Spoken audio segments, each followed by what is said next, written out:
Hi guys, Miss Lauren is back today with Stanley's Party.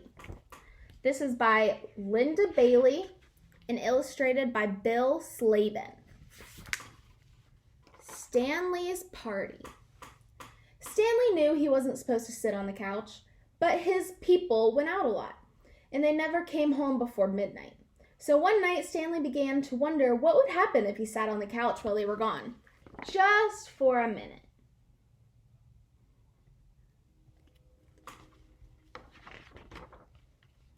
He put one paw on the couch and waited. Nothing happened. He put a second paw up. Slowly, Stanley dragged his whole huge body onto the couch. He sat there nervously, listening. He waited for someone to yell, "Stanley, off the couch!" But no one said a thing. So Stanley lay down. The couch was more comfortable than he'd ever dreamed. Stanley stretched out his legs. He put his paws up on the cushions. He sprawled and squirmed and sniffed the leather trim. The couch was wonderful.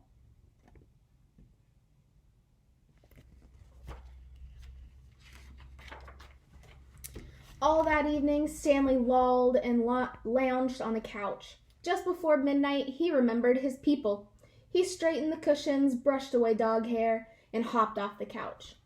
When his people came home, he was waiting at the door. "Good dog, Stanley," they said. "Ruff," said Stanley, wagging his tail.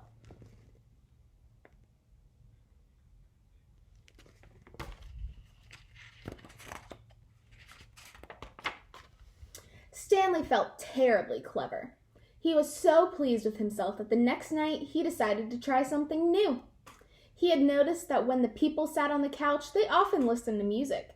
Stanley had seen how they got it. He pushed some buttons with his nose. A moment later, music filled the room. Stanley was entranced. His body began to sway. His feet began to move. Soon, Stanley was waltzing around the room. When the music changed, he tried a cha-cha and a tango. He even did a bit of ballet. Stanley danced up a storm that night. He didn't stop until just before midnight. Then he turned off the music and tidied the couch. When his people came home, he was sitting on the living room floor. "Good dog, Stanley," they said. "Bark, da bark, bark," said Stanley.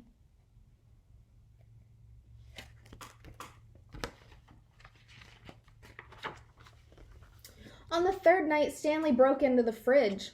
It wasn't hard. He just pushed his nose firmly into the rubber seal, and the door popped open. There was a lasagna in there that he'd been watching for days. It didn't last long. After it was gone, Stanley licked the plate clean and put it in the sink. When his people came home, he was lying on his dog bed. "Good dog, Stanley," they said. "Brr," said Stanley.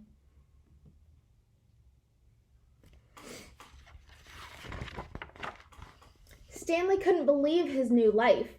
Now he didn't mind at all when his people went out. As soon as they left, he sat on the couch. He sashayed and shimmied to the music. He nibbled and nosed from the fridge. "I'm having so much fun," thought Stanley. After a couple of weeks, he realized that something was still missing.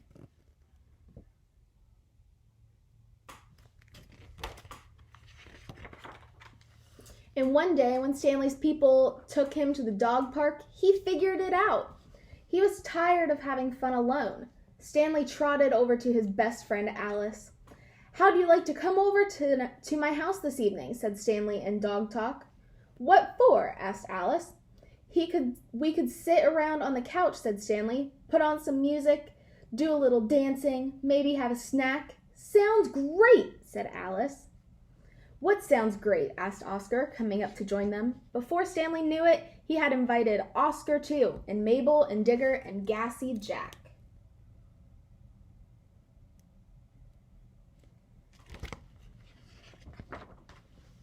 He invited 2 more dogs on the way home, and all the dogs he invited talked to other dogs, and those dogs talked to other dogs, and those dogs still talked to other dogs.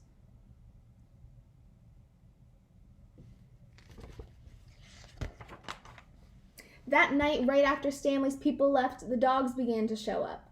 At first, they came in 2s and 3s. Then they arrived in packs. Some of them were Stanley's friends, but a lot of them were strangers.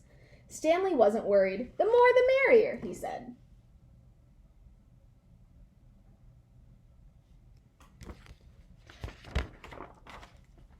It wasn't long before the house was jammed with every kind of dog you can imagine. Shaggy dogs, bald dogs, dogs with wrinkles, dogs with fleas, weensy dogs, dogs with floppy ears.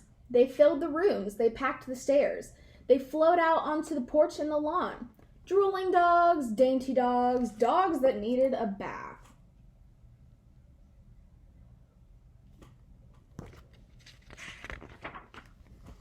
Anyone hungry? Asked Stanley, popping the fridge door open. Dogs poured into the kitchen. Help yourselves, said Stanley. Soon the fridge was bare.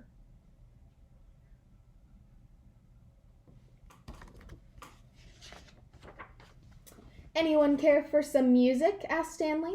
He put on some rock and roll. The dogs went wild. They stomped, they boogied, they bebopped and jived, they twisted and jitterbugged and mashed.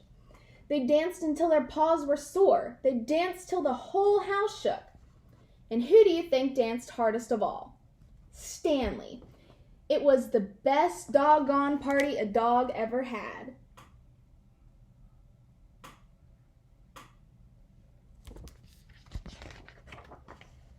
It was also the only night ever that Stanley's people came home early. At first, they didn't say anything.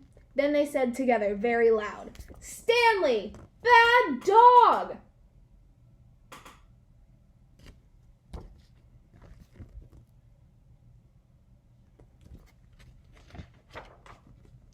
All the dogs except Stanley had to go home. Stanley helped his people clean up. It took 2 whole days.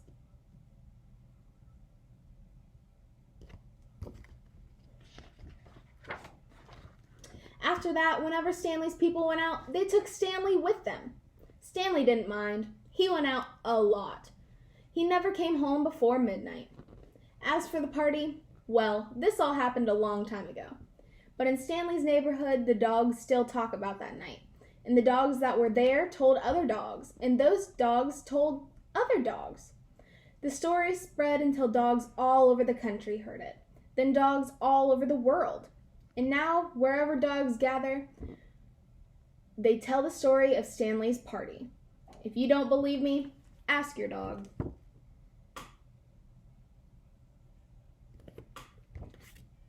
That was Stanley's party.